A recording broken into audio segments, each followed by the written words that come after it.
This is Dr. Kyle with Ice Clinics, bringing you your next tip for Tuesday. What I wanted to do is give you a little tip going into the holidays where we're probably all going to be sitting around living rooms and relaxing in recliners and couches.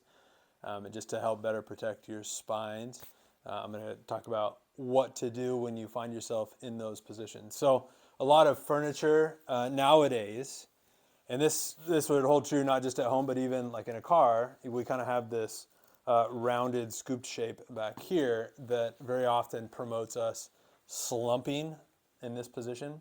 And there's essentially two things that are bad about this. One is it will kind of make you chicken neck your head forward, which puts lots of stress here. But it also creates this rounding of your low back.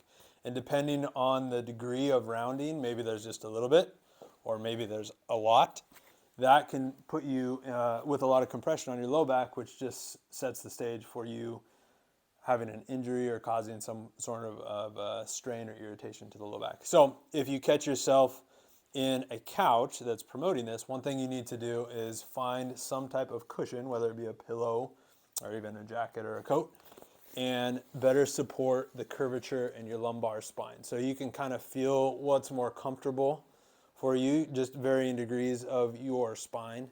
Finding kind of your happy medium, like for me, it's right about here, so I can kind of relax and maintain more of a neutral position in my spine. I also feel like my head isn't lunging forward quite as much. Now, say you're in a recliner and you're arched back quite a bit more, you need to make sure that you not only have this position in your low back, but also behind your neck. And you don't want to have it in a position where it's on the back of your head, pushing your head forward.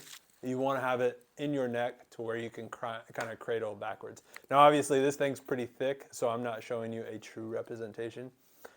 But if you can kind of get the idea of supporting the neck in this regard, supporting the low back, that will be a game changer for you.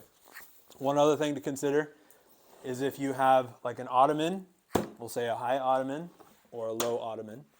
A low ottoman where you're resting your legs would be better because it wouldn't tend to promote the rounding, the slumping quite as much, but it can still be kind of an awkward angle for your back. So still putting some support behind your back can make a big difference. But especially if you have an ottoman or a footstool that's more or less level with your hips, this makes it really easy to kind of slump down and into this. And if you're in this position for an hour, 2 hours, watching a movie, visiting, this can put a ton of strain on that low back. So again, one more reason to make sure that you have a cushion that can support you. But even more, so I think this just would encourage you to shuffle your positioning and not stay and maintain this position for long periods of time to avoid that strain. So hopefully this is an easy enough tip for those of you watching, kind of going into the holiday. Merry Christmas to everybody who's watching. My name is Dr. Kyle with Ice Clinics. Thanks for watching.